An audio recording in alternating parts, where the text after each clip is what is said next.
Buona giornata dalla prima edizione dei notiziari di Antenna 3 Nord-Est. Apriamo con la cronaca e con la notizia che non avremmo mai voluto dare. Si è conclusa nel più tragico dei modi la notte di ricerche del bimbo di 6 anni disperso da ieri pomeriggio nelle acque di Cavallino Treporti. Il corpo senza vita del bimbo è stato recuperato poco dopo le 2 di notte, incastrato tra gli scogli dei Pontili. Per tutti gli aggiornamenti ci colleghiamo in diretta con Cavallino, con Daniela Sizia. A te Daniela, buongiorno.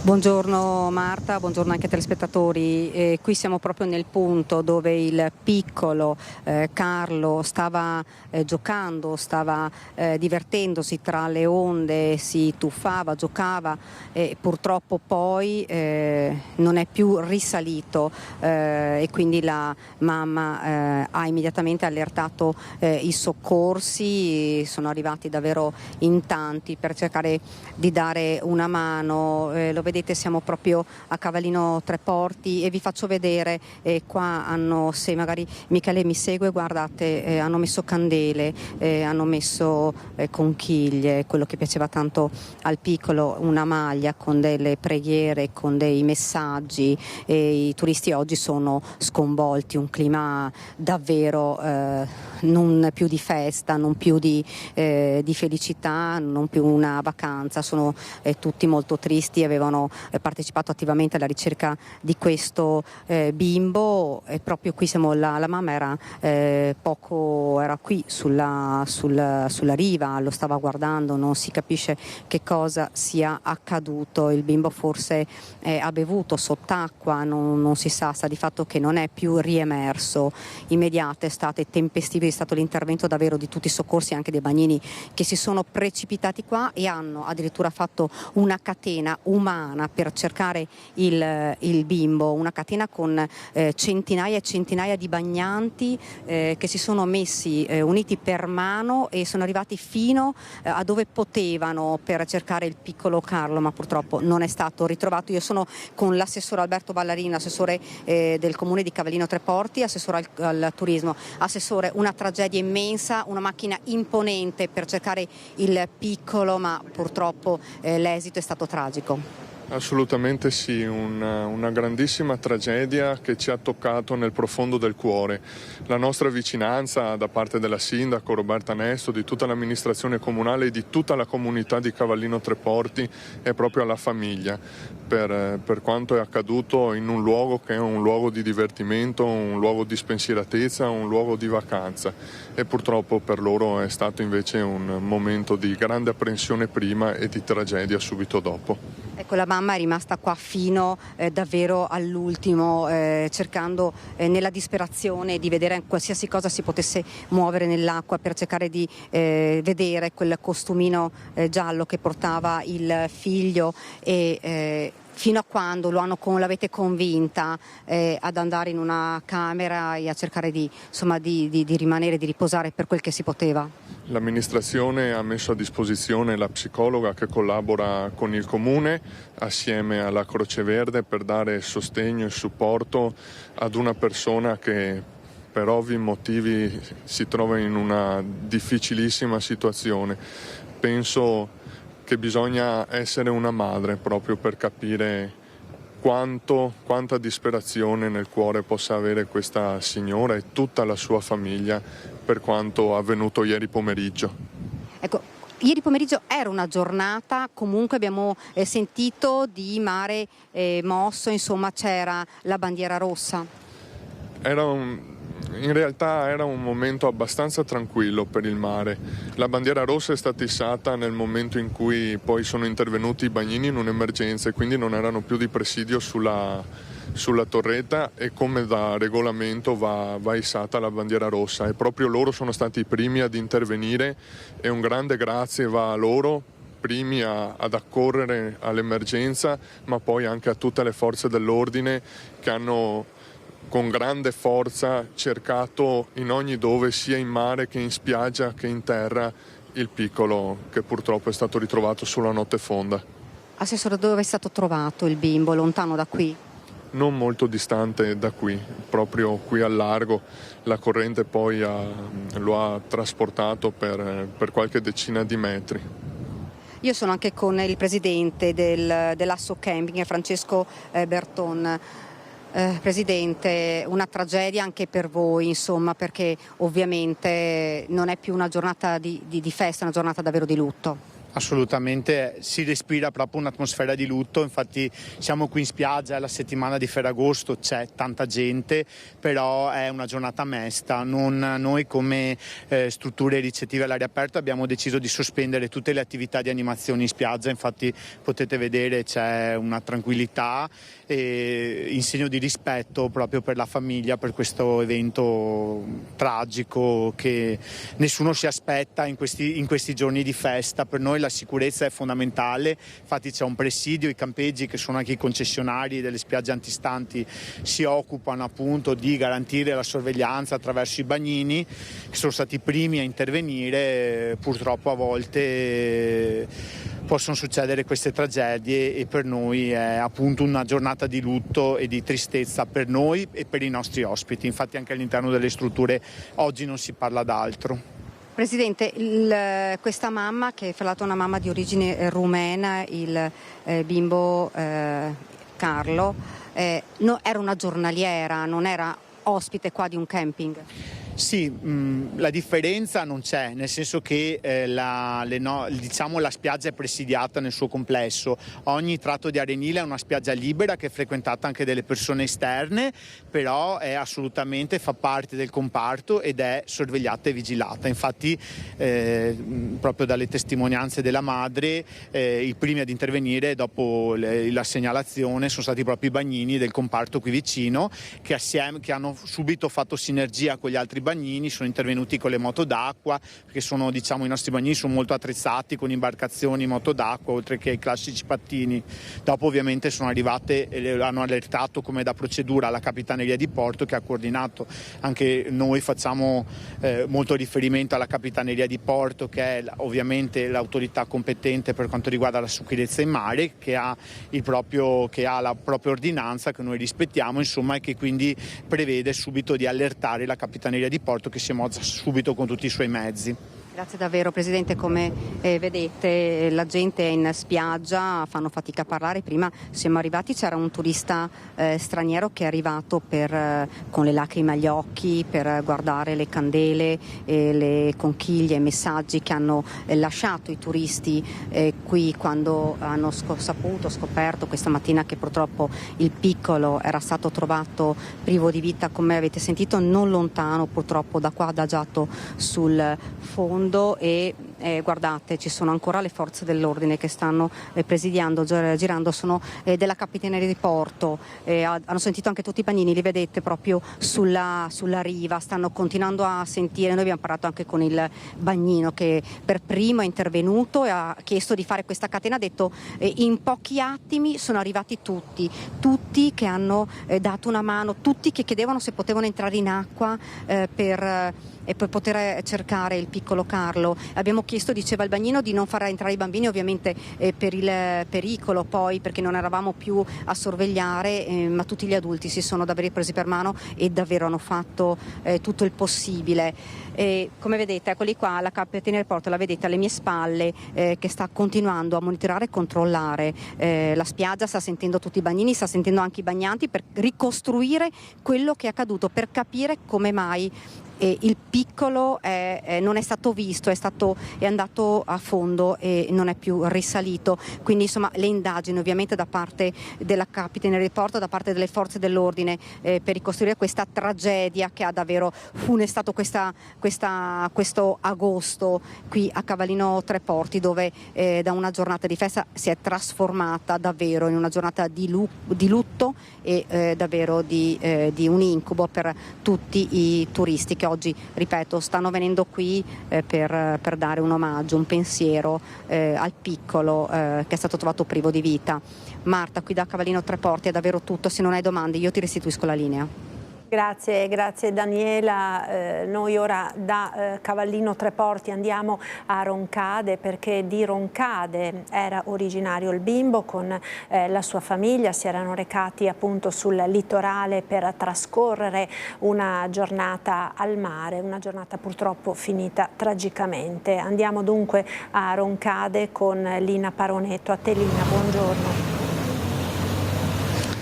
Buongiorno Marta, sì, siamo in piazza Roncade colpita al cuore davvero da questa notizia, perché naturalmente solo in queste ultime ore si è collegato, quando l'identità del bambino è stata resa nota, che la piccola vittima di Cavallino Treporti è proprio un bimbo di 6 anni originario qui di Roncade. Il papà è originario qui di Roncade, Fabio Panizzo, titolare tra l'altro di un pub, il Bark a Vedelago. La mamma, anche se abita appunto qui, c'è un fratellino più grande che va di un'età circa delle scuole medie, ecco, per capirsi. Siamo in piazza con Cristian Demma, che ringraziamo come sempre davvero per la grande solidarietà che vuol dimostrare anche in questo caso a questa famiglia, perché è presidente dell'Associazione Commercianti. Noi di solito lo intervistiamo come presidente di Furti in Corso, ma insomma una persona che vive il territorio e colpisce davvero profondamente quello che è successo.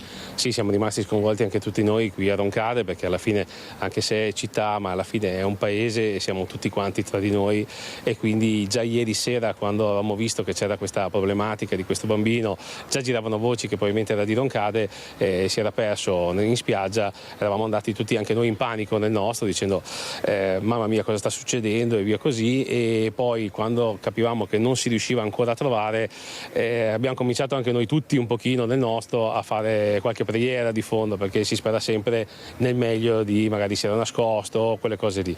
Purtroppo stamattina, quando siamo venuti a conoscenza appena svegli della situazione, già in piazza, che ovviamente ne ho un po' la mano perché lavorando qui, stando qui, eravamo veramente tutti quanti un po' distrutti, perché quando copre la comunità siamo tutti che ci viene presa, no? E quindi io volevo cogliere proprio l'occasione, non solo da commercianti, ma anche diciamo dai 20.000 di Furti in Corso, che lì posso prendere proprio la parola, portare veramente la vicinanza alla famiglia e soprattutto dire anche poi che se serve noi ci siamo, non c'è bisogno di dire niente, si viene con uno sguardo, si capisce e ci si dà una vicinanza per qualsiasi cosa possa essere, perché può capitare veramente a tutti quello che è successo alla mamma, nel senso che a tutti noi è capitato in spiaggia di perdere di vista per quei 3 secondi neanche il bambino, avere l'angoscia, e quindi è una cosa che è di consuetudine, negli anni è sempre successa, però veramente poi vedere un epilogo del genere è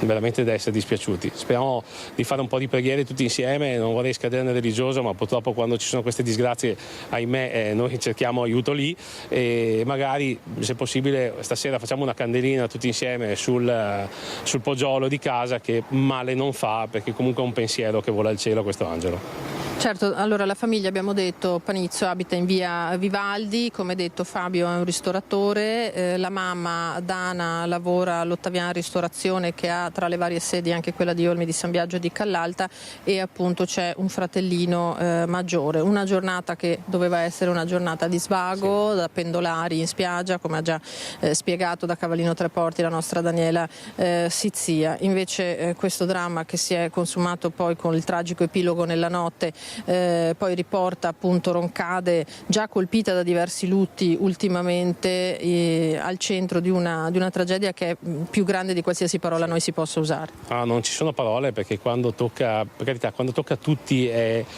particolarmente difficile già accettarlo, ma quando vediamo un'anima buona e gentile di un bambino è complesso mandarla giù. Senta Cristian, è la catena umana, che impressione l'ha fatto? Lei che chiede sempre solidarietà e vicinanza tra le persone. Diciamo che mi ha fatto da un lato capire che del buono c'è, grazie a Dio, e tante volte noi nell'altra versione di Furti in Corso diciamo che si fa fatica un po' a fidarsi del prossimo, no? E invece in questo caso vediamo che nella tragedia tutti sono subito accorsi a darsi una mano, a mettersi in un certo senso in un abbraccio alla spiaggia, a cercare, e quindi vuol dire che il buono c'è ancora e continuiamo a usare quel buono adesso per stargli vicino alla famiglia. Grazie a Cristian Demma come sempre della disponibilità. Il sindaco Donadel, che abbiamo sentito questa mattina, rientrerà a Roncade nel pomeriggio. È anche una settimana un po' particolare, ci sono molte attività chiuse, poca gente in giro, e la poca che con Nicoletta Rizzetto abbiamo incrociato naturalmente ha usato un po' l'espressione di Cristian. Davvero si fatica a trovare delle parole per commentare il grandissimo dolore inavvicinabile di questa famiglia per la tragedia che si è consumata a Cavallino. Marta, noi proseguiamo naturalmente in questo viaggio nel dolore di Roncade, e con Nicoletta Rizzetto dalla piazza vi restituiamo la linea.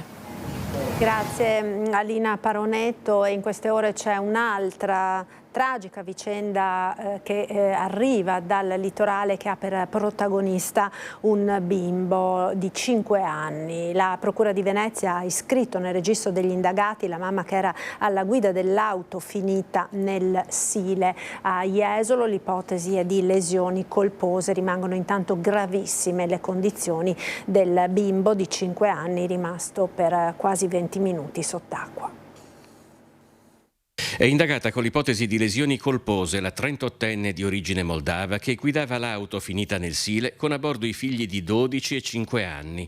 Il bimbo di 5 anni è stato salvato dai sommozzatori dei pompieri dopo 20 minuti trascorsi sott'acqua ed ora lotta tra la vita e la morte, ricoverato in condizioni gravissime nella terapia intensiva della pediatria di Padova. L'iscrizione della donna nel registro degli indagati sarebbe un atto dovuto da parte della Procura per consentirle di nominare eventuali consulenti a difesa. La donna ha perso il controllo dell'auto a Jesolo, al bivio tra via Piave Vecchio e via Adriatico, oltrepassando l'argine e cadendo nel fiume. Lei e la figlia di 12 anni erano riuscite a mettersi in salvo risalendo in superficie, mentre il bimbo era rimasto bloccato nel seggiolino sul sedile posteriore con il mezzo che continuava a sprofondare. Non vorremmo che il destino di questa famiglia fosse segnato in maniera tragica da Jesolo, ecco, quindi continuiamo, preghiamo, nel frattempo la polizia locale fa il suo lavoro per cercare di ricostruire un senso a tutto quello che è successo. Seppure gravissime, le condizioni del bimbo rimangono stabili. Dopo l'uscita di strada, l'automobile è sprofondata fino a raggiungere il fondo del fiume a 7 metri di profondità. Prima di essere riportato in superficie dai sommozzatori dei vigili del fuoco, dopo 2 tentativi di salvataggio da parte di un cuoco 38enne tunisino ed un turista tedesco, il piccolo ha trascorso 20 minuti sott'acqua, bloccato dalle cinture del seggiolino. Data la lunga permanenza senza ossigeno, bisognerà quindi attendere che nei prossimi giorni i sanitari possano valutare i danni patiti a livello neurologico e le eventuali possibilità di ripresa. A nome mio, a nome dell'amministrazione, ma direi di tutta la comunità iesolana, c'è un pensiero e la preghiera continua per il piccolo che speriamo, nonostante la gravità della situazione, possa superare questo difficile momento. Una notizia che ci arriva ora dal vicino Friuli Venezia Giulia: è stata trovata morta in un dirupo davanti a Montegrisa la 25enne triestina Giulia Bonin, che risultava scomparsa da domenica. Dopo una giornata di ricerche di soccorso alpino e vigili del fuoco coordinati dalla prefettura, la tragica scoperta in nottata.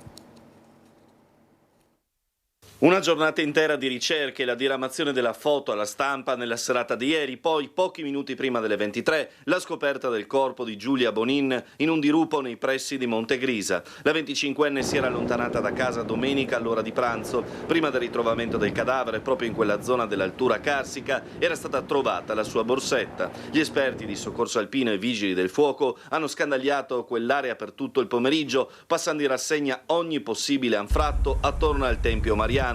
Non si tratta di un luogo a caso, ma di una zona che Giulia frequentava abitualmente nelle sue passeggiate. La speranza di trovarla ancora viva si è spenta quando, ormai al buio, i soccorritori hanno individuato il corpo, issato poi sul sentiero dopo averlo imbarellato. La giovane non aveva dato alcuna motivazione circa la sua uscita di casa e il perdurare del suo silenzio, però ora dopo ora ha allarmato sempre più la madre, che si è rivolta alla questura presentando denuncia di scomparsa. In breve si è attivato il protocollo di ricerca previsto dalla prefettura nel caso di persone scomparse, poi il ritrovamento della borsetta da parte di alcuni passanti, la conferma che si trattasse di lei sulla base di un numero di un familiare trovato su un biglietto. Dunque la ricerca frenetica in tutta l'area fino alla tragica scoperta in serata. Arrestato e portato nel carcere minorile dopo poche ore tenta il suicidio grave. Un 17enne ricoverato all'ospedale di Treviso, è accaduto nella notte tra domenica e lunedì. Era stato arrestato in flagranza e portato al centro di prima accoglienza del carcere minorile di Treviso. Una volta in cella, un 17enne di origini tunisine ha tentato di impiccarsi con i suoi jeans. Tempestivo l'intervento degli agenti di polizia penitenziaria che hanno immediatamente allertato il medico della vicina casa circondariale. Arrivato in pochi minuti ha proseguito le manovre di rianimazione già avviate dai due poliziotti che, entrati nella cella del ragazzo, si sono trovati di fronte alla drammatica scena. Il giovane, un minore arrivato in Italia senza l'accompagnamento di alcun familiare, è stato subito trasferito all'ospedale di Treviso e ricoverato in rianimazione. Le sue condizioni sono gravi. È stato fatto tutto il possibile per salvare la vita del ragazzo, fanno sapere in una nota diffusa dal Dipartimento per la Giustizia Minorile e di Comunità. Il 17enne era stato arrestato sabato dalla polizia di Vicenza dopo aver letteralmente seminato il panico in città. Rapine tentate, messe a segno in poche ore, il tuffo nel fiume Retrone per sfuggire agli agenti, infine si era barricato in un palazzo cercando di tener lontani i poliziotti, svuotando contro di loro un estintore e lanciando frammenti di vetro. Fatto uscire con un blitz delle forze dell'ordine, era stato arrestato con una sfilza di capi d'accusa, quindi il trasferimento al minorile di Santabona e il drammatico tentativo di togliersi la vita.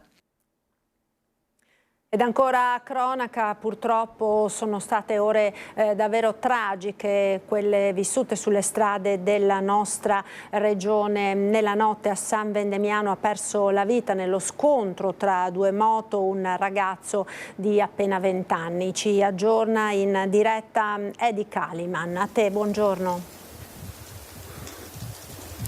Marta, buongiorno a te e ai telespettatori. Con Francesca Pezzo ci troviamo in via Manin a San Vendemiano, una via residenziale. Come Francesca sta facendo vedere i segni dell'impatto tra le due moto ancora sull'asfalto, qui sotto il segno dell'olio del motore e i graffi provocati dall'impatto e dalla caduta delle moto. A perdere la vita in questo violentissimo scontro Mattia Saccon, di soli 20 anni, che con gli amici ci ha raccontato il patrigno, era uscito per stare un'ora in compagnia, appassionatissimo di motori, aveva frequentato il Planck per appunto continuare a seguire il suo sogno, poi si era iscritto all'ITS di Faenza e aveva fatto uno stage alle scuderie della Formula 1. Il suo sogno era quello di cominciare a lavorare proprio nella meccanica dei grandi motori da competizione Formula 1 e Moto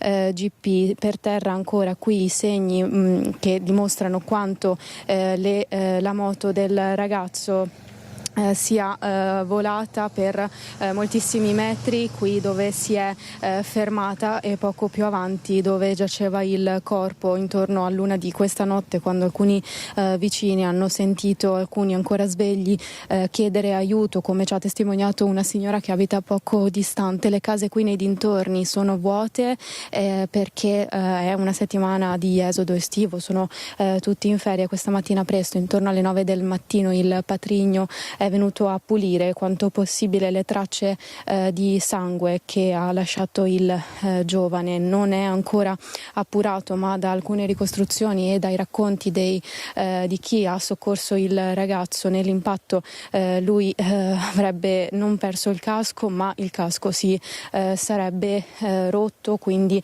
probabilmente battendo violentemente la testa. Quello che ci viene raccontato dai vicini è che si sentivano appunto le urla degli amici che sono subito accorsi, erano in gruppo. Lui era a bordo della sua KTM, mentre l'amico con il quale ha impattato, uno scontro tra manubri, era in Vespa. L'amico di coetaneo si è fatto male a un braccio, è stato portato per gli accertamenti del caso in ospedale, è stato chiamato anche l'elisoccorso perché le condizioni del giovane sono sembrate subito gravissime. Quello che è certo è che i sanitari hanno fatto di tutto per rianimarlo. C'è anche stata un'infermiera qui della zona che attualmente è al lavoro, non abbiamo potuto sentire, ma alcuni vicini ci hanno raccontato che lei ha cercato di tenerlo sveglio, di rianimarlo in attesa dell'arrivo dei soccorsi che una volta arrivati non hanno potuto fare altro poi che constatare il decesso. Questo è quanto. La mamma del giovane si trovava con la sorella in vacanza in Spagna, sono di ritorno in queste ore e quello che ci dicono è che il ragazzo era conosciuto, perché la famiglia era conosciuta, il padre infatti è titolare di un famoso maglificio qua della zona che si trova proprio a 2 passi dalla casa. Quello che sconvolge è che il ragazzo stava tornando a casa con gli amici, infatti la casa del giovane che abitava con il padre si trova a poche centinaia di metri da qui. Questo per ora da San Vendemiano è tutto. Marta, se non hai domande, con Francesca Pezzo ti restituisco la linea.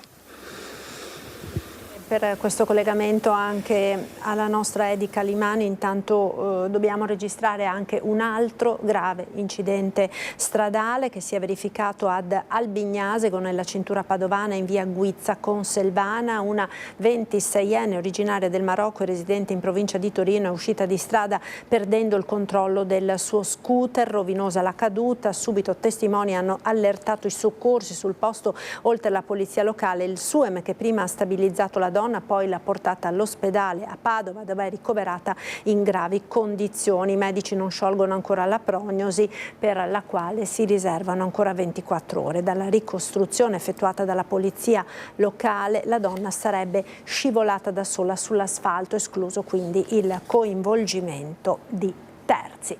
Ed ora andiamo nel Bellunese, a Cancia di Borca di Cadore, dove a quasi 2 mesi dalla disastrosa frana che ha invaso il borgo l'emergenza non è ancora finita. Ci racconta tutto Tiziana Bolognani. A te, buongiorno.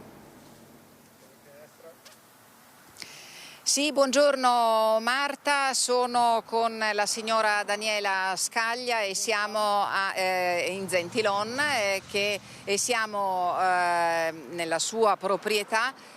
Dietro di noi la statale 51 di Alemagna e siamo praticamente pronti ad attraversare, a farvi attraversare assieme a noi un cumulo di ghiaia che non è ancora stata rimossa dalla frana di Cancia della notte tra il 15 e il 16 di giugno scorsi. Sono passati quasi 2 mesi, la situazione è rientrata nella quasi normalità per tutti i residenti della vallata del borgo, ma invece la signora Scaglia ci ha chiamato perché qui la situazione invece è un po' più preoccupante. Questo giardino è stato completamente sommerso dalla ghiaia, fortunatamente non ha avuto, la casa non ha riportato danni e questo è stato più o meno un miracolo, no signora Scaglia? E però in questo momento lei ci ha chiamato perché lei ritiene che sia il caso, noi adesso ci arrampichiamo e saliamo, ci avviciniamo verso la porta d'ingresso della casa che risale al 1800, lei ci ha chiamato perché ha detto qui il mio giardino, io voglio rimpossessarmi del mio giardino, della mia proprietà. Certo, allora innanzitutto faccio una premessa, il mio non è un attacco o un'offesa alle istituzioni, io faccio un tentativo affinché le istituzioni si accorgano di me, risolviamo in via amichevole la situazione, riprendo possesso di una parte della proprietà che è coperta da quella montagna di ghiaia che abbiamo sportato noi dal giardino e speriamo che qualcuno mi ascolta. Ecco, diciamo subito che in emergenza erano intervenuti vigili del fuoco e protezione civile, Niente da dire, assolutamente, hanno portato via camion e camion di roba perché qui sembrava un terzo vascone di Cancia. 1,5 metri di altezza e il portico anche pieno con un enorme masso difficoltosissimo da togliere. Ecco, abbiamo sentito, dobbiamo essere chiari, abbiamo sentito l'amministrazione comunale, abbiamo parlato con il sindaco Bortolo Sala che ci ha spiegato di questa difficoltà, della difficoltà di relazionarsi con lei perché lei voleva essere presente nel momento degli interventi con la ditta, esatto, con la ditta che ha partecipato, che ha aiutato, no, nelle giornate immediatamente successive. E vigili del fuoco, poi io non ho visto più niente. Poi le istituzioni mi hanno portato degli operai, hanno fatto un piccolo intervento, hanno tolto la ghiaia e dall'8 luglio io non ho avuto più nessuno qua che mi dia una mano.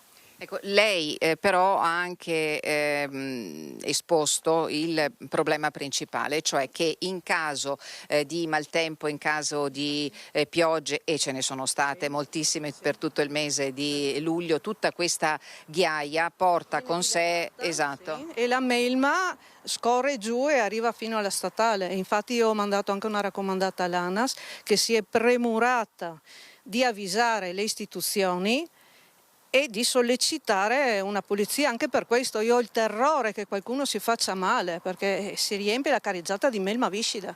Ecco, l'ANAS è intervenuta cercando di creare una specie, i pompieri hanno realizzato una specie di piccolo rialzo per frenare comunque la melma che scende ogni qualvolta piove, e però di piogge ce ne sono state tante, di sassi e di materiale qui ce n'è davvero tanto. Il problema principale, signora Scaglia, è che lei nella sua proprietà c'ha anche questi due abeti che hanno 60 anni, hanno delle radici profonde, e lei si è dovuta rivolgere anche a un tecnico in questi giorni per capire se le radici sono state lesionate e che significherebbe temere per la stabilità anche di questi alberi. E infatti anche per questo che non ho fatto operare più di tanto la protezione civile, perché questi sono tutto danni, speriamo lievi, delle scavatrici, nonostante li avessi messi in guardia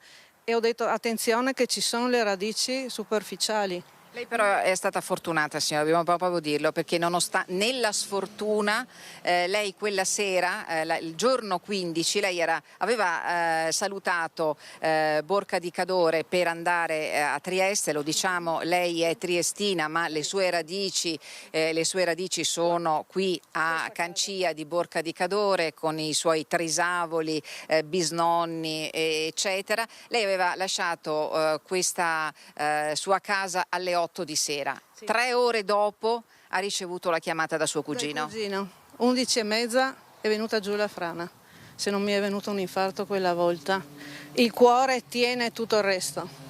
E grazie anche alle nostre immagini, lo diciamo con una puntina di orgoglio, durante le nostre dirette la signora ha potuto vedere direttamente da casa sua qual era la situazione qui a Cancia e proprio della sua abitazione, perché questa abitazione è una casa che noi avevamo ripreso proprio il giorno dopo la frana, assieme al collega Stefano Bozzi che cura l'assistenza tecnica anche oggi, e il collega Christian Arboit. È fiduciosa? No comment. Allora, con il no comment della signora Daniela Scaglia da Cancia di Borca di Cadore è tutto, specificando che la provincia ha presentato un conto da 12 milioni di euro per ripristinare lo stato dell'arte nel canalone che scende dall'Antelao, e che il comune di Borca di Cadore per l'emergenza ha speso fino ad oggi 500.000 euro. A te. Grazie a Tiziana Bolognani con Stefano Bozzi per questo collegamento da Borca di Cadore con la cronaca. Ora andiamo nel Padovano a Tombolo, perché poteva finire in tragedia la lite scoppiata tra vicini in un condominio, e ci colleghiamo quindi subito in diretta con Chiara Gaiani. A te Chiara, buongiorno. Marta, buongiorno anche ai telespettatori di Antena 3 con il collega Federico Cibotto. Ci troviamo in questa elegante zona residenziale di Tombolo, un popoloso comune dell'Alta Padovana. Per chi non conosce la zona, siamo vicinissimi a Cittadella.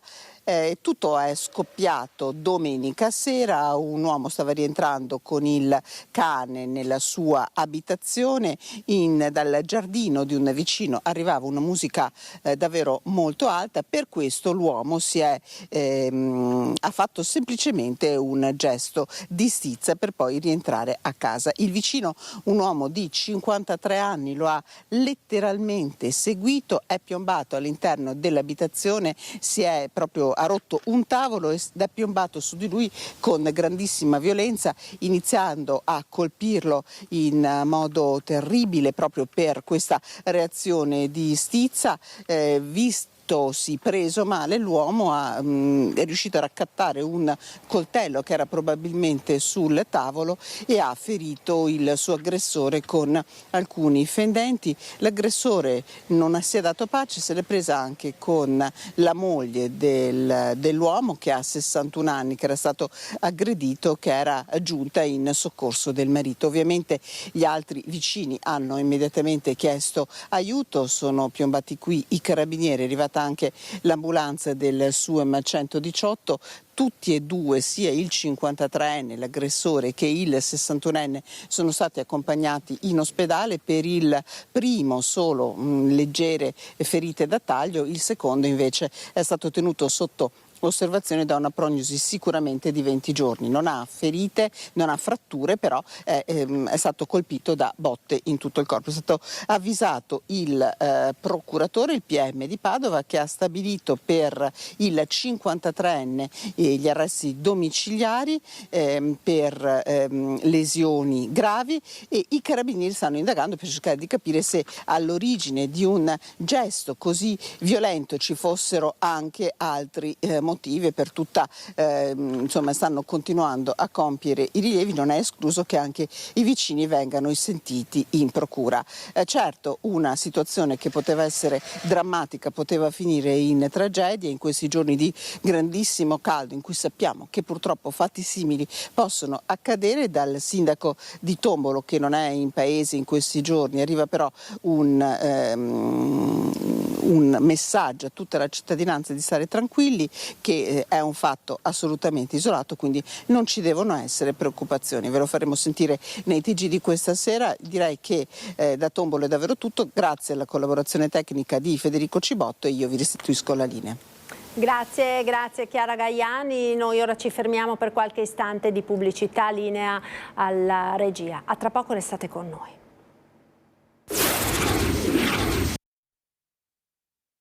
Eccoci nuovamente in diretta con la prima edizione dei nostri telegiornali. Appartiene ad un uomo di Asolo il camper che venerdì si è allontanato da Mestre dopo aver urtato un ciclista 64enne, morto poche ore dopo all'ospedale. Al volante una donna di origini sudamericane che viaggiava con i figli. Il mezzo è stato posto sotto sequestro.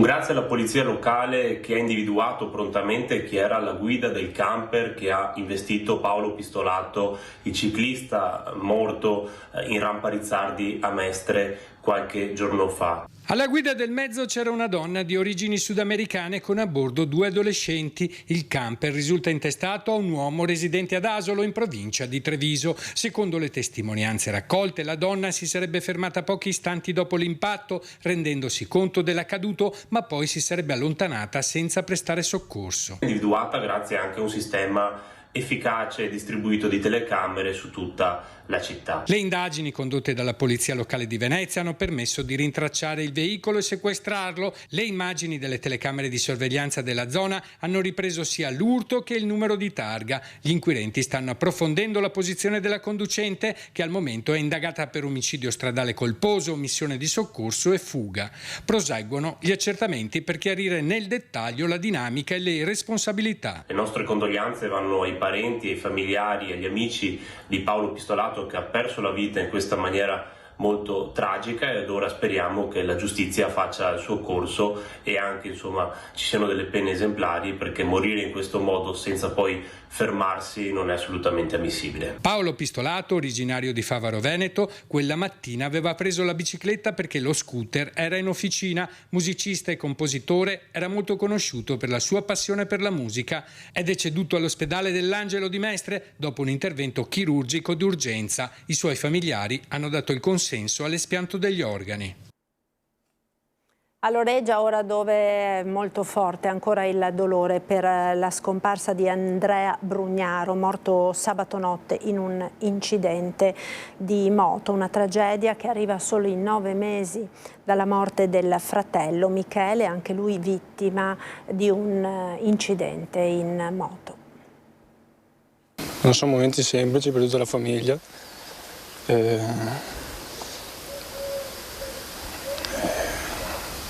Insomma, ci ha lasciato tanto e adesso dobbiamo capire come organizzarci per andare avanti. Insomma, anche io devo prendere in mano un po' le redini della situazione. Fa fatica a trovare le parole Daniel Brugnaro, il figlio di Andrea Brugnaro, morto sabato notte a Loreggia, in provincia di Padova, al confine con Resana, a bordo della sua moto.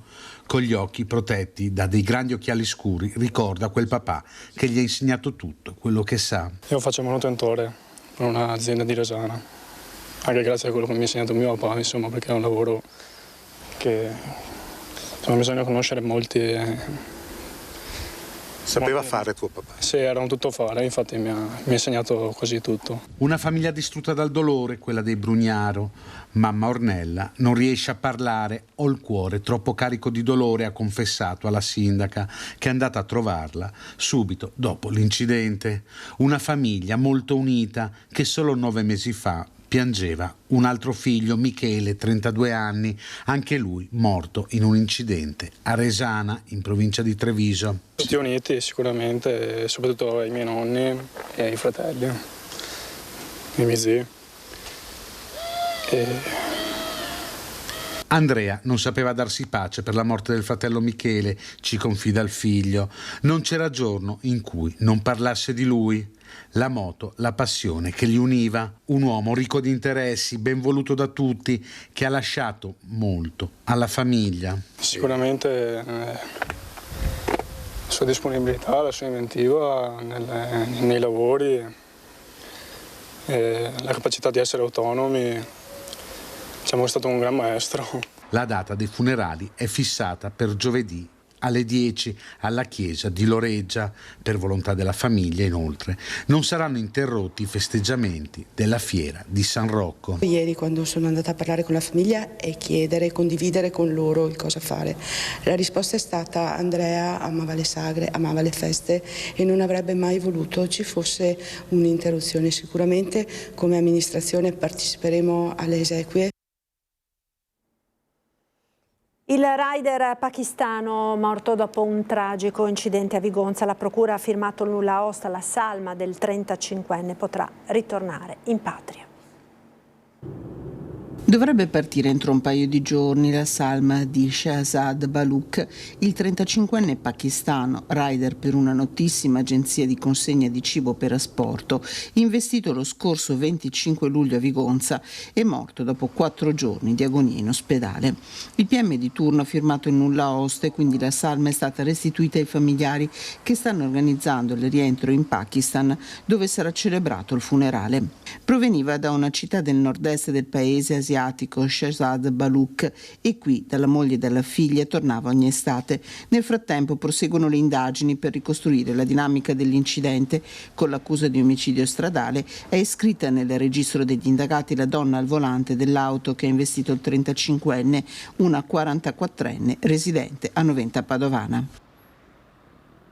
Ed ora torniamo a parlare dell'ondata di caldo rovente che sta in questi giorni interessando anche la nostra regione e durerà ancora per diversi giorni. Ieri Treviso è stata la città più calda del Veneto, record registrato a Villorba con 35 gradi. Una turista in città è stata colta da malore, soccorsa e portata in ospedale. Intanto la regione ha dichiarato lo stato di disagio climatico fino al 14 di agosto e con queste temperature africane allerta anche per i pronto soccorso che attendono attorno a Ferragosto un picco di chiamate per interventi causati proprio dal grande caldo.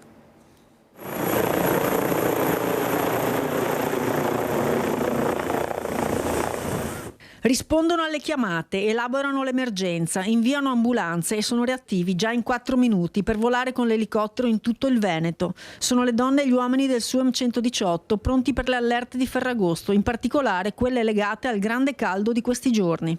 Lo sappiamo già per esperienza che dopo qualche giorno di caldo continuativo intenso ci aspettiamo nei prossimi giorni che aumenteranno queste criticità. Funziona che l'utente o il parente della persona che è vittima di questa esposizione eccessiva al calore chiama, noi inviamo il mezzo di soccorso e ovviamente dopo aver supportato le funzioni vitali del paziente lo portiamo in ospedale. I consigli per non finire tra le mani degli operatori sanitari sembrano banali, ma restano gli unici efficaci, specie per le persone considerate più fragili, come bambini e anziani.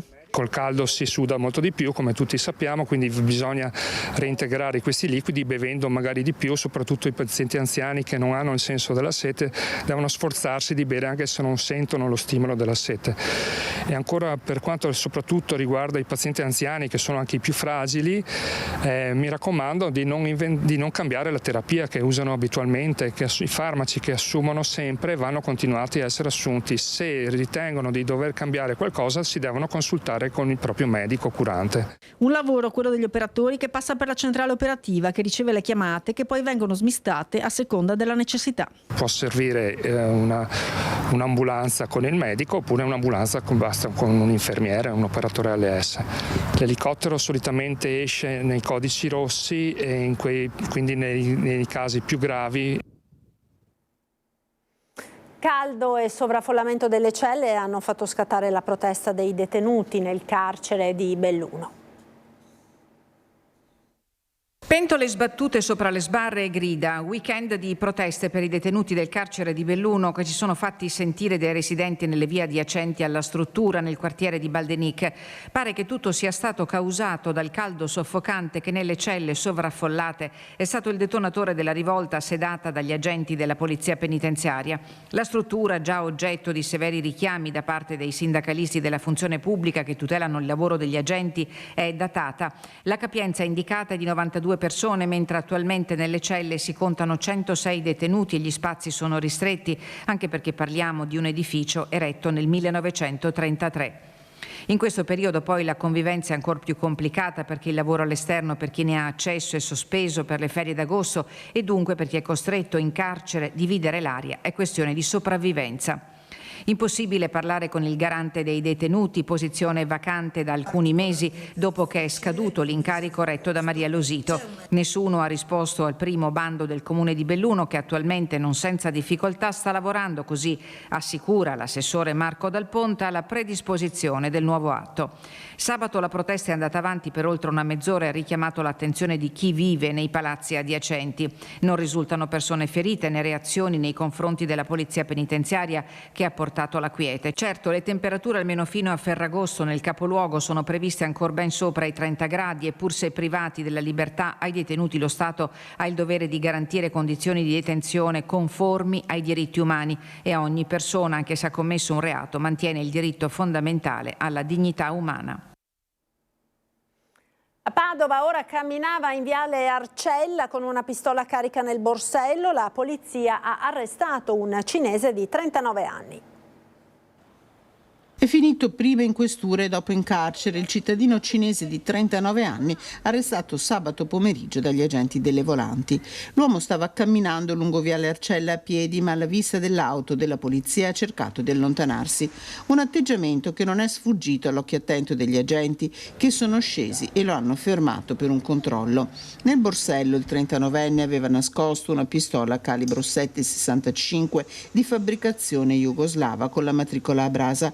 Non Non solo, nell'appartamento di via Tiziano Aspetti, dove viveva, un'abitazione usata come bed and breakfast abusivo da stranieri in condizioni igieniche precarie, gli agenti hanno sequestrato 2 coltelli a serramanico, 4 cellulari e il passaporto a lui intestato, diverso da quello esibito durante il controllo, risultato di un cittadino cinese in possesso di permesso di soggiorno.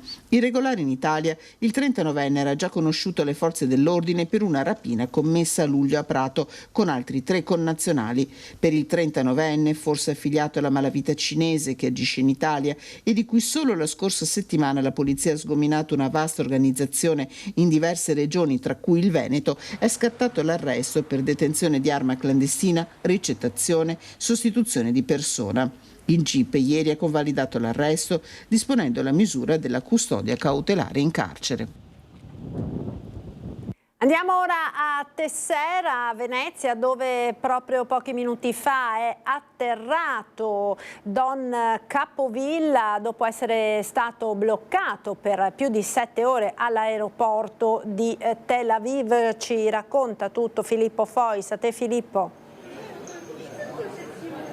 Sì, buongiorno Marta, buongiorno ai telespettatori di Antenna 3. Don Nandino, Ferdinando Capovilla, detto Nandino, è arrivato pochi istanti fa all'aeroporto di Tessera. Lo vedete mentre sta per allontanarsi. Sono arrivati diversi amici, diversi parrocchiani, diversi cittadini che gli hanno voluto manifestare solidarietà per quello che è accaduto. Noi abbiamo avuto modo di avvicinare Don Nandino al microfono, ve lo faremo ascoltare poi nel corso dei nostri telegiornali.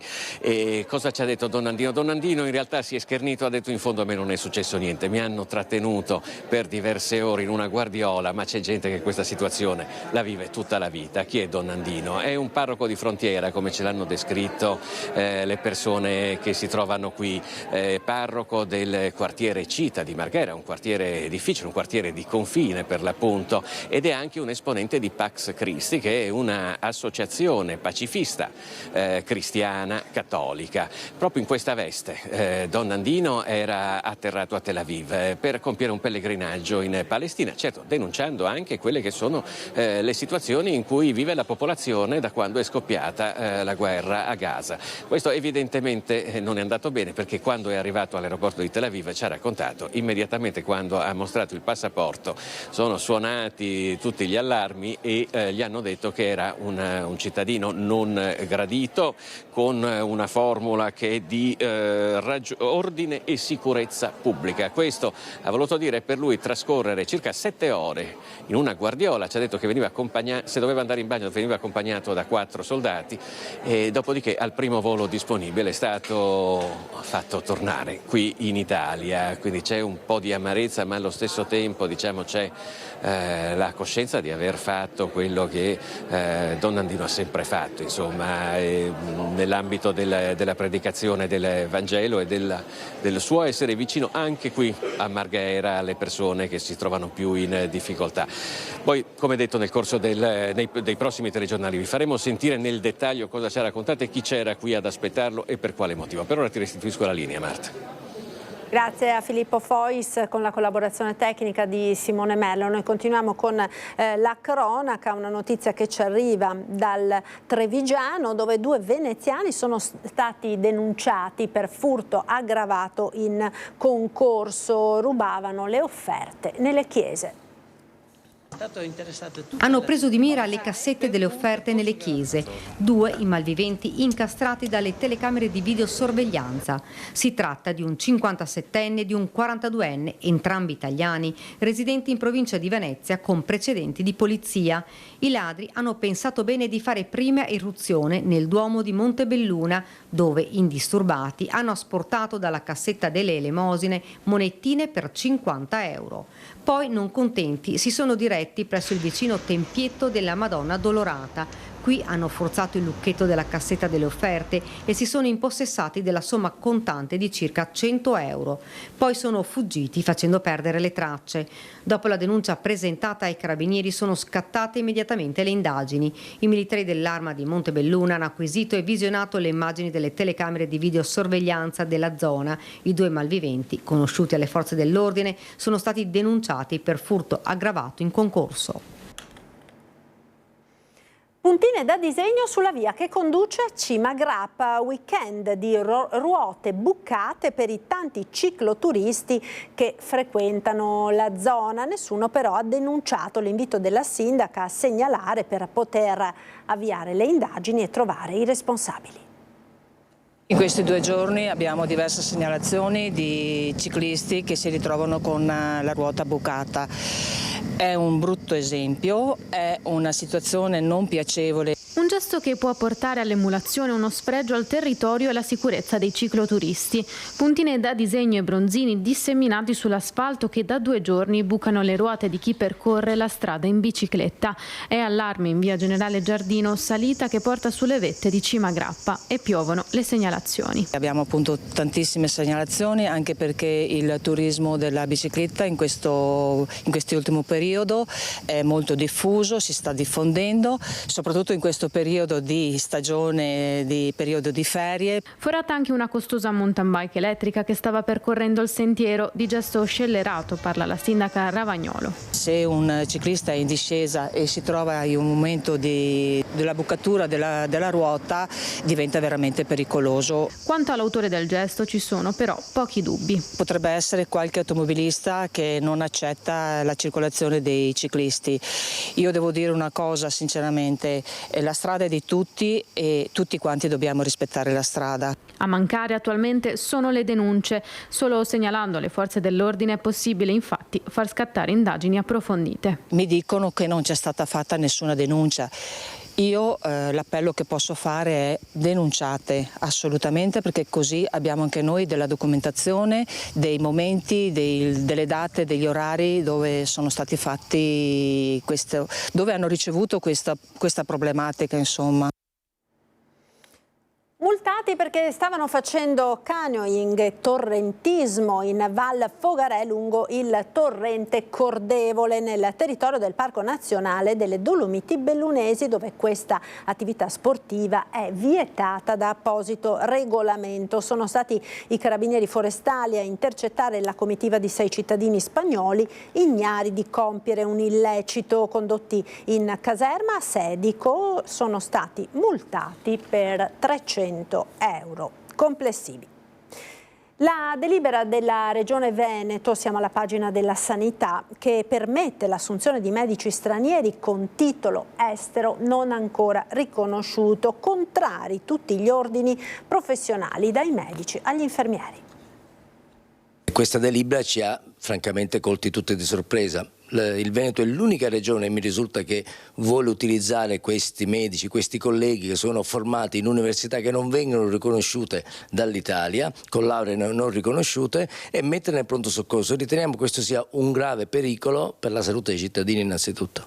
Tutti contrari alle delibere della Regione, che ha affidato ad Azienda Zero l'avviso pubblico che sarà rivolto a medici con titolo straniero non ancora riconosciuto in Italia, ma già presenti sul territorio e in possesso di permesso di soggiorno o cittadinanza italiana, con i medici e anche gli infermieri del Nursind. Come sindacato preferiamo attenzionare molto attentamente la scelta di affidare le cure a un medico con dei titoli in corso di accertamento. È sicuramente una cosa che va attenzionata e va vagliata con attenzione.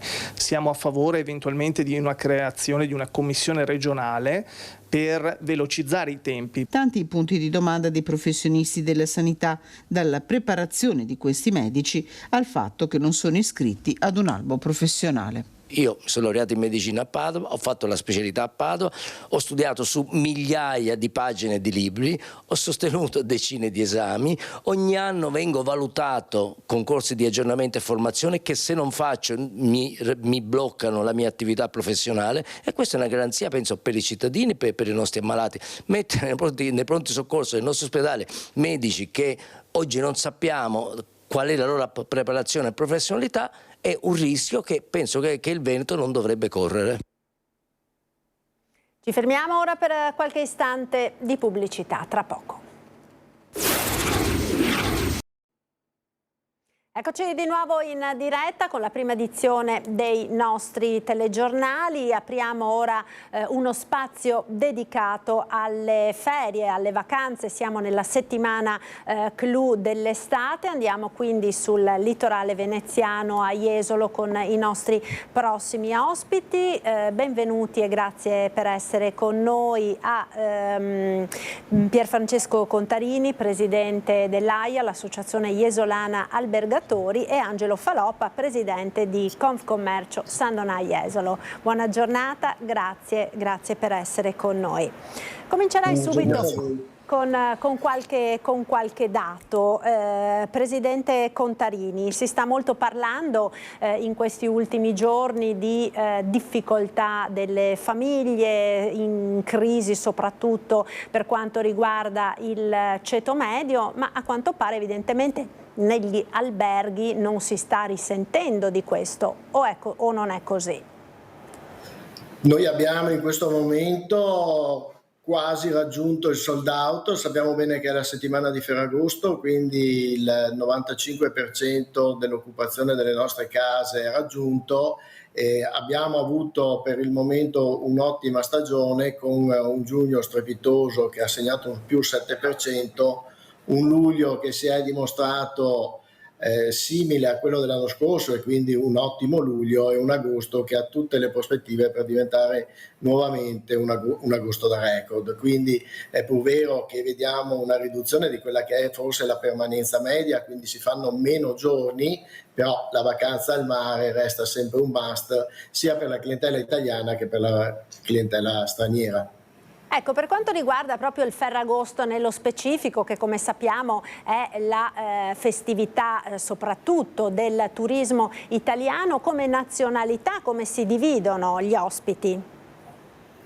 Ma abbiamo un 50% di clientela italiana e un 50% di clientela straniera. Questo riflette un po' i flussi turistici jesolani, un 50% mercato interno, un 50% mercato principalmente tedesco, di lingua tedesca, quindi tedeschi e austriaci, ma gratificano le nostre spiagge molto anche i paesi dell'est come cechi, slovacchi, ungheresi, polacchi, serbi. Quindi anche questo flusso turistico è un flusso per noi importante, fra l'altro un flusso che prenota prima le sue vacanze, quindi ci dà già una certa certezza di occupazione delle nostre case.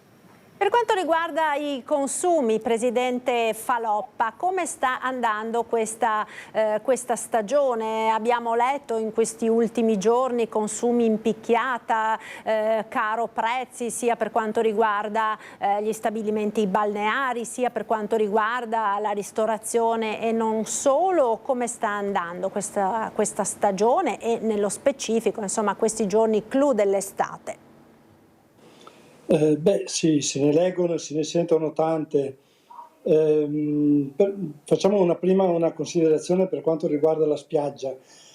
Questa mattina facevo la via Bafile tutta intera e mi rendevo conto di una cosa: era piena di biciclette e tantissima gente che passeggiava sui marciapiedi. Queste cose non succedevano una volta, perché alle 10 del mattino erano tutti in spiaggia ad abbronzarsi e a prendere il sole. Probabilmente in questo momento si sta vivendo Jesolo anche come città, non solo come punto per passare ore e ore ad abbronzarsi in spiaggia. E quindi anche per questo a volte sembra ci sia meno gente.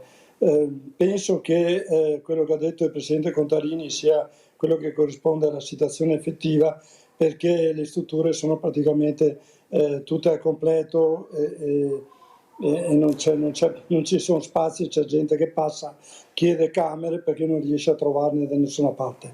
Per quanto riguarda la ristorazione, il pranzo è diventato un po' più smart, perché la gente preferisce mangiare qualcosa di veloce a mezzogiorno, però la sera si concede una bella cena, quindi tutti coloro che fanno camera a colazione sugli alberghi poi si riversano sui nostri ristoranti. Quindi la sera vediamo veramente un gran bel movimento e c'è tanta soddisfazione per questo. Perché i prezzi aumentano? Beh, penso che tutti i consumatori, quando vanno al mercato e acquistano frutta, verdura, pesce o carne, si rendano conto da loro stessi quali sono i prezzi per l'acquisto della materia prima. Consideri che il personale naturalmente è la cosa che per noi è fondamentale, e se vogliamo trovare personale dobbiamo gratificarlo anche con dei premi e con delle mensilità, diciamo, maggiorate, ecco. E questa è un'altra questione della quale si è molto parlato, no? Anche all'inizio della stagione, proprio delle difficoltà di trovare personale. Ma tornando ai consumi, è vero che sono premiati soprattutto i settori, diciamo, più del lusso rispetto a quelli che invece si rivolgono al ceto medio, alla normale famiglia che magari trascorre la giornata al mare da pendolare piuttosto che il fine settimana o qualche giorno di vacanza? Ci sta, secondo me ci sta, perché la Germania anche lei vive una crisi non indifferente e l'italiano francamente, pur avendo avuto i nuovi contratti di lavoro e quindi degli aumenti, il costo della vita è talmente caro che probabilmente non hanno neanche la possibilità di spendere più di tanto. Quindi è giusto che facciano i loro conti in tasca, si facciano i conti in tasca e si comportano in conseguenza. Quindi quando c'è da limare qualcosa si cerca di limarlo, però non si rinuncia alla vacanza, e questo per noi è fondamentale. Magari meno giorni, sì, però c'è un flusso continuo e costante che probabilmente come flusso è anche superiore a quello degli anni scorsi. Poi magari la permanenza è un po' inferiore, ma c'è un movimento di gente che è molto molto importante. Ecco, Presidente Contarini, vale anche per gli alberghi, questo sono le strutture diciamo più lussuose, gli alberghi più di alto livello ad essere premiati in questa congiuntura particolare che stiamo vivendo?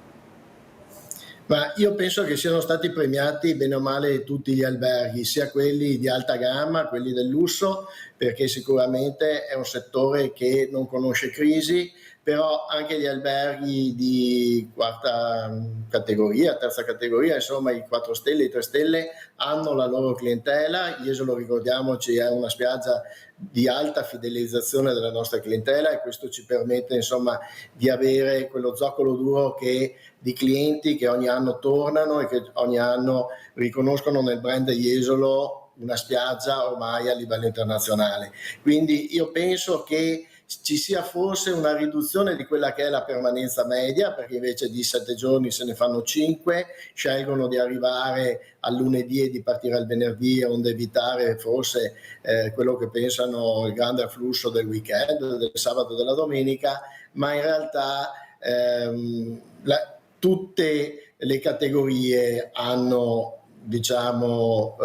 avuto una buona stagione, quindi questa trasversalità jesolana ci permette di dire bene gli alberghi del lusso, se così li vogliamo definire, ma bene anche tutti gli altri alberghi. Ecco, Presidente Faloppa, per quanto riguarda proprio il Ferragosto nello specifico, insomma sappiamo che è per tradizione uno dei periodi di maggiore concentrazione di giovani, soprattutto nelle località di vacanza, con l'organizzazione di tante feste proprio per il Ferragosto. Come categorie vi state anche organizzando anche quest'anno per fronteggiare il fenomeno delle feste abusive, così come anche quello che riguarda la vendita di alcolici eccetera, per evitare poi episodi spiacevoli. Sì, per noi questo è sempre stato un argomento molto importante, soprattutto per i disco pub e le discoteche in genere, che francamente stanno vivendo una buona stagione, fanno tantissimi eventi con personaggi internazionali e questo richiama tantissima gente. È ovvio che c'è molto da fare anche per le forze dell'ordine, perché quando ci sono tanti ragazzi, tanti giovani e spesso non tutti vengono per divertirsi, bisogna tenere sempre alta la guardia. Però diciamo che le iniziative che mettiamo in campo sia per quanto riguarda le discoteche sia per i locali notturni in generale sono molteplici gli interventi che facciamo il bus che circola la sera e che anzi mi permetto di ricordare che anche venerdì anticipiamo, quindi non solo il sabato.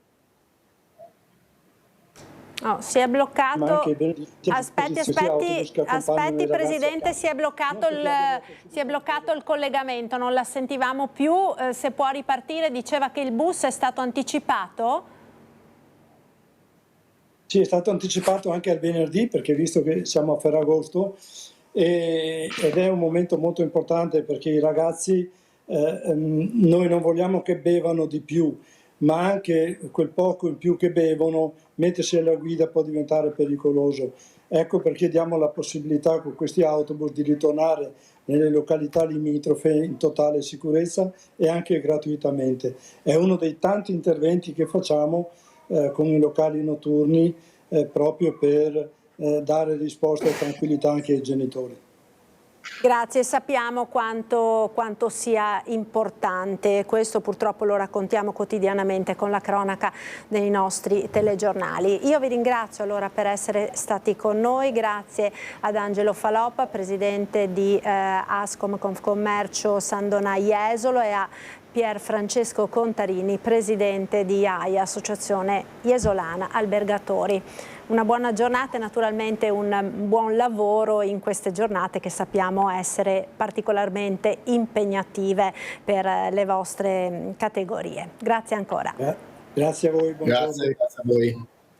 Ecco, noi continuiamo ora parlando di ferie per le imprese artigiane, perché quest'anno diverse imprese artigiane faranno delle ferie più lunghe a causa dell'incertezza internazionale e dei dazi americani che stanno creando un clima di tensione nel sistema impresa che, secondo CNA Padova e Rovigo, è il segnale di un autunno che si preannuncia abbastanza difficile.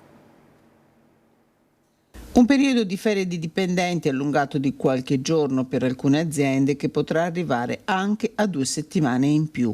È un panorama preoccupante quello disegnato dagli artigiani di CNA Padova e Rovigo nel cuore delle vacanze e alla vigilia di Ferragosto.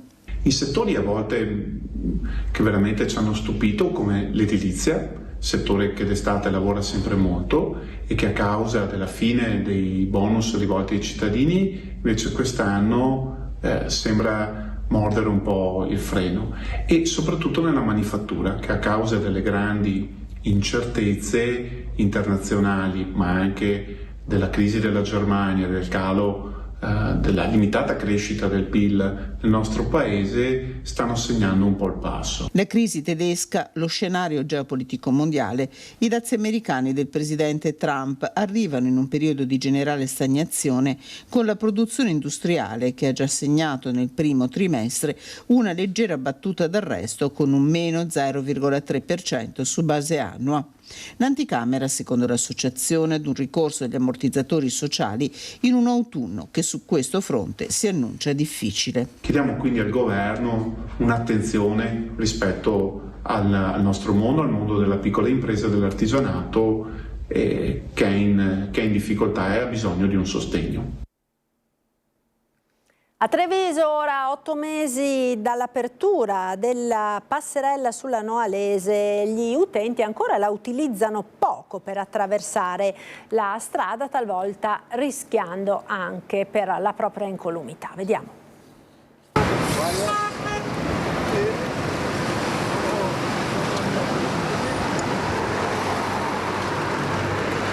Nonostante la passerella pedonale inaugurata ad inizio dello scorso dicembre, nonostante il semaforo incappucciato e le vecchie strisce pedonali rimosse e messe sull'adiacente rotonda, le persone continuano ad attraversare da un lato e dall'altro della Noalese per andare e venire dall'aerostazione, incuranti dei pericoli che corrono. Un'opera necessaria la passerella, ma ancora poco utilizzata.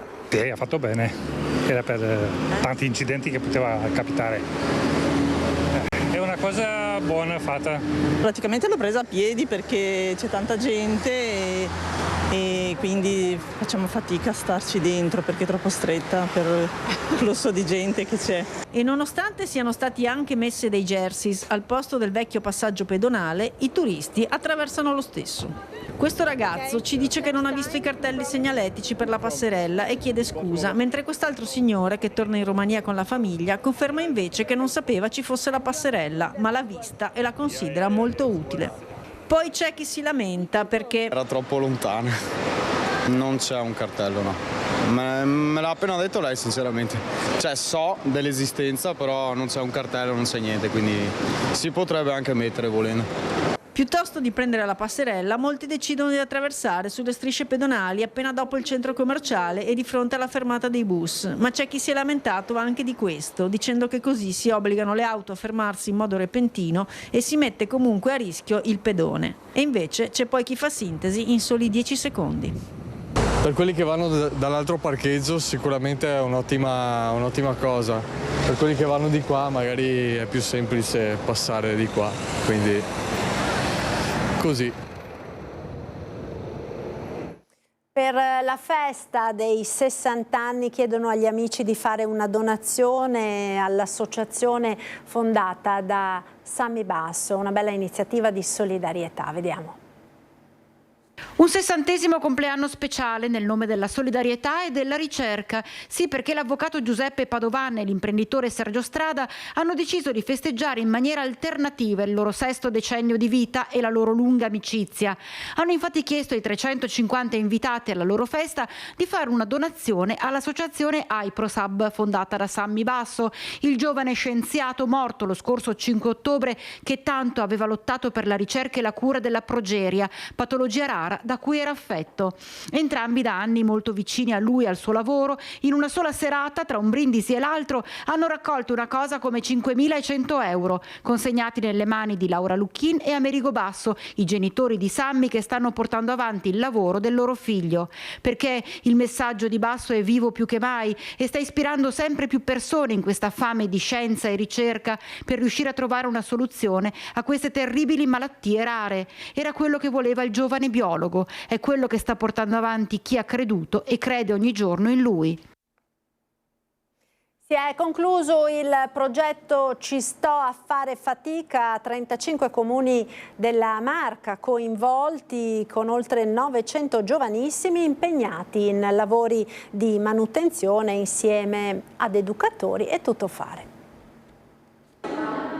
Hanno tagliato l'erba, pitturato ringhiere e scalinate, aggiustato recinzioni, dipinto murales e riqualificato gli interni di edifici pubblici come scuole, biblioteche, case di riposo e sedi associative, per un totale di 173 luoghi oggetto di lavoro. Sono stati 930 tra ragazzi e ragazze tra i 14 e i 19 anni a dedicarsi alla cura dei beni pubblici tramite il progetto Ci sto a fare fatica, che ha coinvolto anche 60 tutor tra i 20 e i 30 anni, 115 tuttofare e 227 esercizi commerciali in cui i ragazzi hanno potuto spendere il buono di 50 euro conquistato al termine della settimana di lavoro. Ma al di là dei numeri resta l'alto valore sociale trasmesso, dai rapporti umani al senso civico. Un rapporto umano che nasce e si sviluppa sia all'interno della squadra dei ragazzi ma anche con i tuttofare che sono delle persone mature che trasferiscono simbolicamente un testimone di conoscenza non solo manuale ma anche di buon senso alle giovani generazioni. Questo è uno dei pochi progetti nazionali per una fascia d'età definita critica, ma che se imboccata con le giuste offerte risponde in modo significativo. Questo progetto sta dimostrando un coinvolgimento proprio attivo e generalizzato e una grande partecipazione di tutti. E se 900 hanno potuto partecipare, altri sono rimasti fuori. Tante sono state le richieste per fare fatica. Abbiamo sistemato circa 300 panchine, abbiamo lavorato un po' da 15 scuole di vario grado, 4 case di riposo, molte biblioteche, quindi si è fatta veramente una relazione non solo di lavoro ma anche con gli ospiti delle varie associazioni e realtà. Esther e Alessandro sono solo due dei giovanissimi che hanno testimoniato la loro esperienza. Ovviamente è un progetto per fare amicizie, esperienze, conoscenze, ma anche per lasciare qualcosa alla comunità, per fare del bene, insomma. anche se magari qualcuno non si ricorderà precisamente di noi, ma si ricorderà il risultato che siamo riusciti ad ottenere. Mi sono immaginata i bambini che magari entravano e vedevano le porte colorate, i muri colorati e mi ha messo tanta gioia. Al progetto, che ripartirà l'anno prossimo, sempre curato dalla cooperativa Chiricù, si sono affiancate anche diverse associazioni del territorio, tra le quali Proloco, Protezione Civile, Caritas, Vita e Lavoro, Alpini, Accademia della Solidarietà, Casa Sole, Circoli Noi, gli Amici del Parco Mario Rigoni Stern, Associazione Pracenci, Associazione San Francesco e Associazione San Martino, sempre pronte a mettersi in gioco per i giusti valori civili. Nel Bellunese ora a Ghiselle, tra Cencenighe e Alleghe, si è rinnovato l'appuntamento con Ghiselle in Festa per celebrare il compleanno dell'Oasi Papa Luciani. Più di 100 persone hanno raggiunto il borgo per ricordare la figura del Pontefice del Sorriso assieme a Monsignor Ettore Fornezza, ex collaboratore personale di Albino Luciani. È emozione, ma è anche gioia, perché lui è sempre presente in mezzo a noi. Oltre 100 fedeli in quota per celebrare il compleanno dell'Oasi Papa Luciani tra i monti della Valle del Cordevole a Ghiselle, dove nel 1977 il futuro Papa manifestò il desiderio di far rinascere il borgo. Si è rinnovata domenica la Ghiselle in Festa. In prima fila, come ogni anno, Monsignor Ettore Fornezza, per 9 anni segretario personale di Albino Luciani ai tempi del Patriarcato di Venezia. Quando ero ancora delegato patriarcale di Torcello, a una coppia che non poteva avere bambini, mi è venuta da me proprio disperati, perché hanno detto non possiamo avere bambini. Io ho detto pregate Papa Luciani che vedrete che i bambini li avrete. È venuta dopo 8 mesi, mi ha detto fra un mese diventerò mamma. Il ringraziamento per la grazia ricevuta dalla coppia è stato affisso alla statua che raffigura il Beato Luciani e che si può ammirare proprio al Ghiselle. Durante l'omelia Monsignor Fornezza ha ricordato il valore della pace che animava il Papa del Sorriso: accoglienza, fraternità, attenzione per tutti, senza escludere nessuno. Nella sua vita, proprio quando incontrava le persone, voleva incontrare proprio nel segno della pace.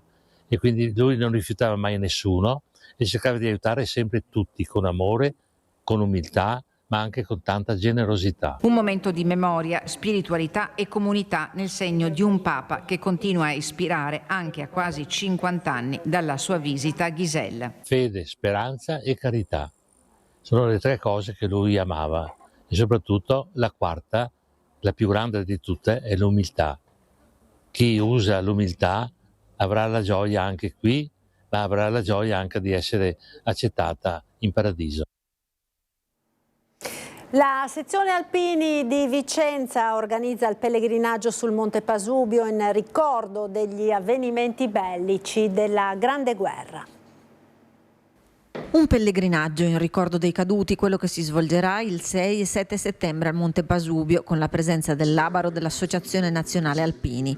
Un programma che include cerimonie alla chiesetta di Santa Maria del Pasubio con l'alza bandiera, gli onori ai caduti, con l'intervento delle autorità e la deposizione delle corone ai denti italiano e austriaco. Come ogni anno noi nel primo fine settimana di settembre, quest'anno saranno il sabato 6 e la domenica 7, ricorderemo i nostri caduti del Pasubio, quindi è una cerimonia importante che facciamo tutti gli anni. Quest'anno è una cerimonia che ogni 5 anni vede la presenza del nostro Labaro nazionale, quindi ci sarà la presenza del Presidente Favero, di buona parte del Consiglio Direttivo Nazionale, e avremo anche la presenza di alcuni militari alpini che faranno la strada delle 52 gallerie, e poi alla domenica faremo il ricordo appunto all'ossario del Colle Bellavista con la presenza di un picchetto armato alpino. Pellegrinaggio che rappresenta anche un'occasione per rinsaldare i valori alpini. Il Monte Pasubio è stato un monte molto importante per quanto riguarda i fatti d'arme della Prima Guerra Mondiale. Lì si è combattuto e sono morti tantissimi militari, sia dalla parte italiana che dalla parte austriaca, quindi il panorama, proprio lo skyline del Pasubio è completamente cambiato dopo le famose guerre e lotte di mine, perché cominciavano a scavare sotto e a far esplodere erodere parti delle cime del Pasubio, quindi il dente italiano e il dente austriaco si sono completamente stravolti. E noi ogni anno ricordiamo i nostri caduti con una messa su a Santa Maria del Pasubio e poi andiamo a depositare una corona sia nel dente italiano che alla selletta dove c'erano i più aspri combattimenti e anche al dente austriaco, quindi è un ricordo generale di tutti i caduti della Prima Guerra Mondiale da ambo le parti.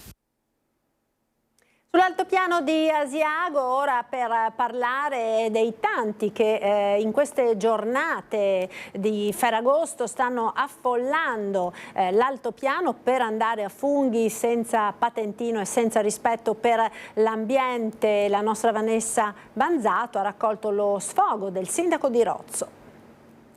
Tempo d'estate, ci troviamo in altopiano e sono sempre più le persone che ne approfittano per andare a funghi proprio nei boschi dell'altopiano, nei nostri boschi, nei boschi di questo territorio splendido. Con me il sindaco di Rozzo, Lucio Spagnolo, che è molto arrabbiato, sindaco dobbiamo dirlo, perché non soltanto sono sempre più numerose le persone che vanno a funghi, ma sono sempre più numerose le persone che mancano di rispetto al territorio. È così. Io non posso più sopportare che una terra che è invasa sia anche derisa. Ci sono delle norme, ci sono delle regole precise che non le hanno stabilite i sindaci e neanche i cittadini dell'altopiano, ci sono e vanno rispettate. Noi siamo gente ospitale. Voi venite in casa nostra e siete ospiti graditi, storicamente, da sempre. Diventate persino nostri concittadini in certi casi, perché vi conosciamo da anni. Venite, andate in bosco a raccogliere i funghi 3 giorni alla settimana, con il permesso alla mano, parcheggiate dove ci sono i parcheggi stabiliti e poi soprattutto raccogliete i 2 kg di funghi, così come stabilito. Perché cosa succede in realtà, sindaco? Succede in realtà che arrivino centinaia e migliaia di macchine e che in quella mattina siano stati fatti 4, 5, 600 permessi. Ora, siccome le macchine sono almeno 3 volte superiori ai permessi e all'interno della macchina probabilmente non c'è una sola persona, è facile pensare, ma questa è una statistica anche studiata dall'Unione Montana, che il 40% delle persone giri con il permesso e l'altro 60% faccia ciò che vuole. La cosa che più fa arrabbiare sui social in questi giorni, se avete tempo da buttare leggete, è che poi veniamo, essendo cornuti, siamo anche mazziati, e cioè ci si dice noi siamo veneti e facciamo quello che vogliamo. Io non sono calabrese e rispetto le regole, ok? Seconda cosa, raccolgo quanto voglio, non raccogli quanto vuoi, perché non sei a casa tua, e se non sono troppo lungo farò una specifica sulla casa. Questi nostri boschi altopianesi non sono statali, non sono regionali e non sono persino comunali. Appartengono per antico diritto alla gente del posto, esattamente come le regole di Cortina o come le regole del Cansiglio. Quando entrate in un bosco altopianese siete in casa dei 20.000 cittadini altopianesi. Le regole le fa il padrone di casa. E il padrone di casa per legge è stabilito che sia il cittadino altopianese. Pertanto noi vogliamo e pretendiamo che voi veniate a divertirvi in montagna, venite a casa nostra, venite con noi. Molti di voi sono conosciuti da decenni, sapete di essere ospiti graditi e stimati, però rispettate le regole. E le regole sono 3 volte la settimana, 2 kg di funghi con tesserino alla mano. Ed era l'ultimo contributo per questa prima edizione dei nostri telegiornali. Io vi ringrazio per essere stati con noi. Subito dopo la sigla, come sempre, le previsioni del tempo con il nostro meteo. Arrivederci.